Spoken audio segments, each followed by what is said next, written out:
Okay, let me preface this whole video by saying you should never use presets. You should always program your own sounds. Okay, that being said, we're going to look at the presets on the Yamaha CS-50. It has these presets, and since it's an analog synthesizer, you know these presets are not going to be, it's not a Rompler. These presets are not going to be the sounds that they say they are. That being said, let's have a listen to what they are. Okay, first, I have depressed the String 1 preset.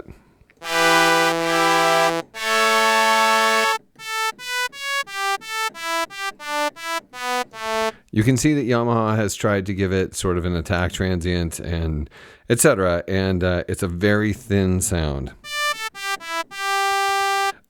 Keep in mind, though, that these presets can be affected by the performance controls. Not so much the controls that have to do with synthesis, but the performance controls such as the ring modulator, the overall resonance and brilliance,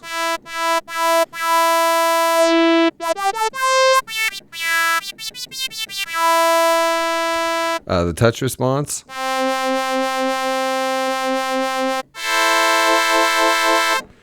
and the LFO controls over here on the left.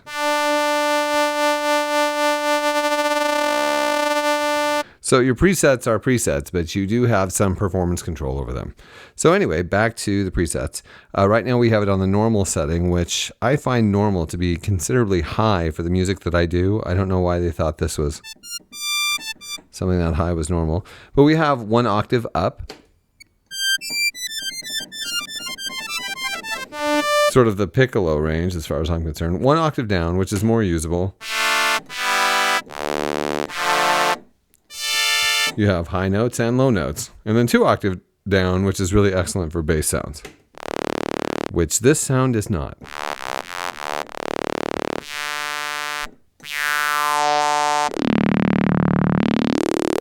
Anything that employs the high pass filter, you have the ability to sort of give it more bass by affecting the overall resonance and the brilliance. So you're basically putting the cutoff point someplace in a bassier place as far as the high pass filter is concerned. So you can take a sound that is less bassy and make it a little more bassy. Okay, that was string 1. Let's listen to the Splendor that is string 2.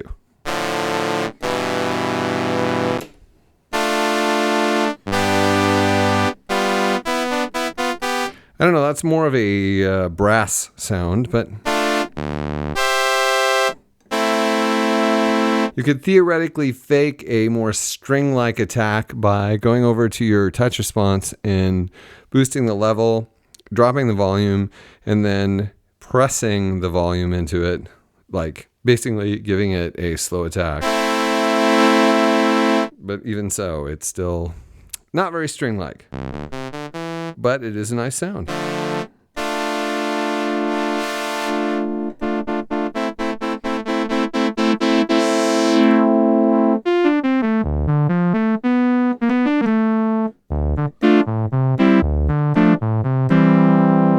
It's a very rich and kind of fat sound, to be honest, if you start messing with the resonance and brilliance controls. Here is brass, which I think is right off the bat not going to give you the brass sound you expect. Oh, no, that's not too bad. It's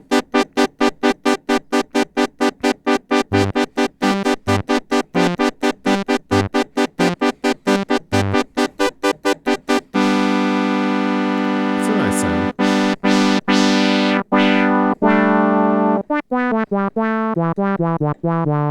You can hear the envelope, the filter envelope effects they have set in there more clearly when you start messing with the overall resonance and filter cutoff.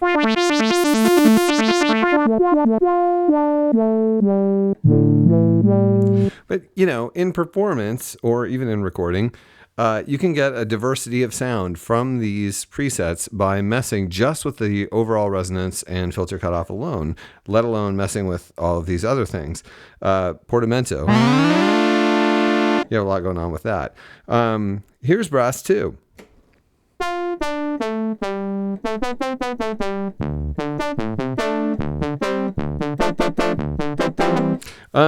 Obviously at Yamaha, they were really into using this high pass filter because all these sounds have a little bit of resonant high pass filter in them, which distinguishes them from standard, standard analog low pass filter sounds.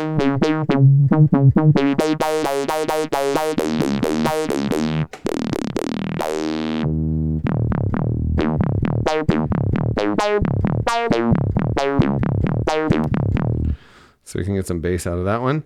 Here's the flute, which I, as it stands, don't like.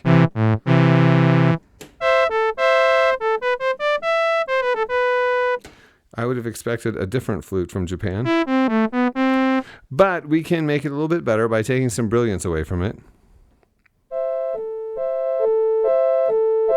And you can add some vibrato to it.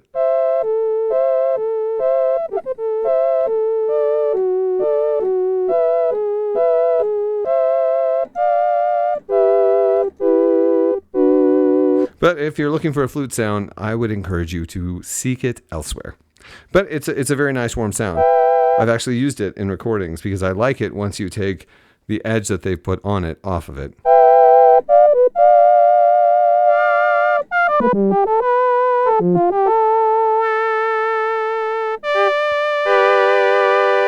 Okay, here's electric piano.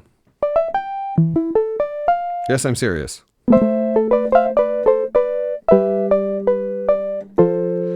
This I found completely unusable.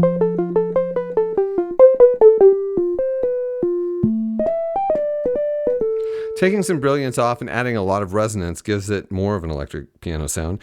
Again, not like you're looking for an electric piano sound, but it's a possibility there. Okay, and let's go on to the clavichord.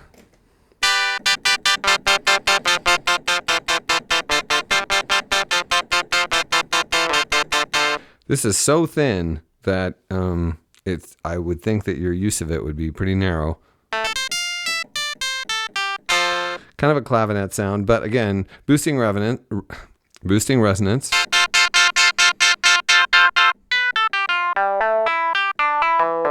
And then backing off the filter cutoff, which pushes the high pass filter that's being employed into a bassier place, gives it more of a full sound. Harpsichord is incredibly thin and tiny. There's that harpsichord sound that you're probably not looking for. Okay, and then right on to guitar one. It's like a jazz guitar. Guitar two. I'm really not sure where they were headed with this.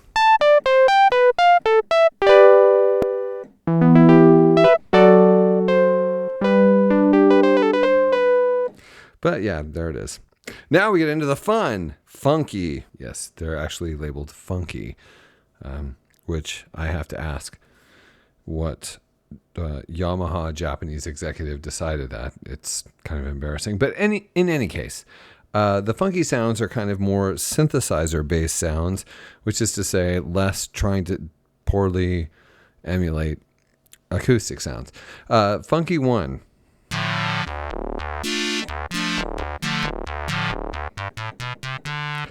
Another demonstration of how unwilling they were to make a sound that didn't have the high pass filter on it. It's kind of thin and kind of chirpy, but again, messing with resonance and the brilliance will give you a more full sound, a more, quote, American, unquote, sound.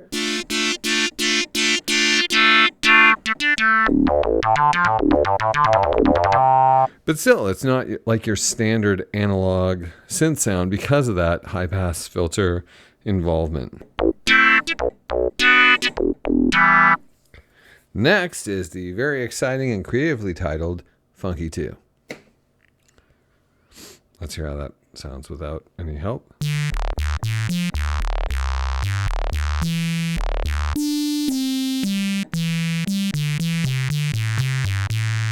Again, just not the sound that you would necessarily immediately associate with analog in the sense that it has that high pass filter usage. Once again, playing with resonance.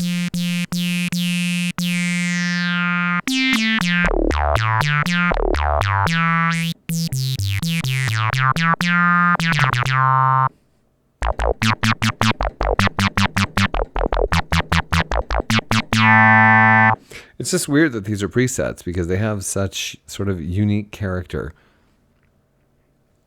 And lastly, Funky 3.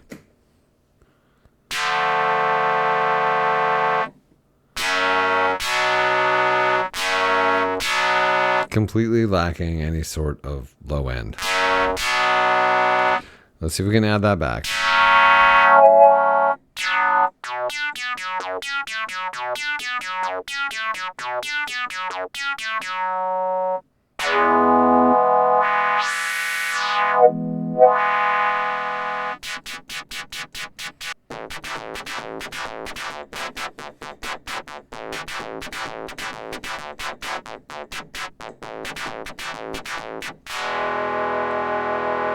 It's a unique sound, but it's not the sort of go-to sound that people would, especially currently, have as a preset.